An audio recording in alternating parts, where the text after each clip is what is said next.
there is progress. اگر جنگ بندی کے لیے مذاکرات میں دونوں فریقین کے بیانات دیکھیں تو کچھ پیش رفت تو ہے، لیکن ہمیں یہ سمجھنا ہوگا کہ یہ جزوی جنگ بندی کی بات ہو رہی ہے۔ یہاں پر بات ایسے پیکج کی نہیں ہو رہی جس میں جنگ مکمل طور پر ختم ہو جائے گی اور حماس کی قید میں موجود تمام یرغمالی رہا بھی ہو جائیں گے۔ یہ کچھ ایسا ہے کہ ایک طے شدہ پروگرام کے تحت آخر کار فریقین پہلے مرحلے پر متفق ہو جائیں گے، جس میں کئی یرغمالوں کی رہائی کے بدلے کئی ہفتوں کی جنگ بندی ہوگی، اور مجھے نہیں لگتا کہ نیتن یاہو اس سے زیادہ پر راضی ہوں گے۔ یہ دراصل ایک ایسے ہی معاہدے کے مطابق ہے جس پر ماضی میں تقریباً اتفاق ہو چکا تھا، لیکن پھر حماس نے مکمل جنگ بندی کا مطالبہ کیا۔ اب حماس کی جانب سے شرائط میں قدرے لچک نظر آتی ہے، لیکن ایک بار پھر واضح ہو کہ مذاکرات اب جاری ہیں۔ شام میں تبدیلی اسرائیل کے لیے اس کی سیاسی طاقت اور اس کی سلامتی کے لیے بہت ڈرامائی ہے، لہٰذا اسرائیل میں یہ تشویش پائی جاتی ہے کہ جو بھی اب شام کا کنٹرول سنبھالے گا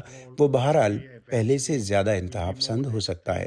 توقع اس سے مختلف ہے، لیکن اسرائیل اس صورتحال کے لیے بھی تیاری کرنے کی کوشش کر رہا ہے اور اس کے لیے متعدد قسم کے اقدامات اٹھا رہا ہے۔ ایک تو سرحد کے قریب واقع علاقوں کا عارضی طور پر کنٹرول سنبھالنا ہے، جسے وہ بفر زون جس میں اس سے قبل شامی فوج موجود تھی، یا ماؤنٹ ہارمون جو کہ ایک بہت ہی اسٹریٹجک بلند مقام ہے، لیکن پھر اس کے ساتھ ساتھ ہتھیاروں کو نشانہ بنانا بھی ہے، خاص طور پر وہ اسٹریٹجک ہتھیار جو شامی فوج کے پاس تھے، جن میں طویل فاصلے تک مار کرنے والے میزائل اور کیمیائی ہتھیار شامل ہیں۔ اس لیے اسرائیل کئی دنوں سے مسلسل حملے کر رہا ہے اور یہ یقینی بنانے کی کوشش کر رہا ہے کہ جب بھی شام میں معاملات واضح ہوں گے، نئی قیادت یا جس کے بھی کنٹرول میں فوج ہو، انہیں ان جدید ہتھیاروں تک رسائی نہ ہو جو اسد کے پاس تھے۔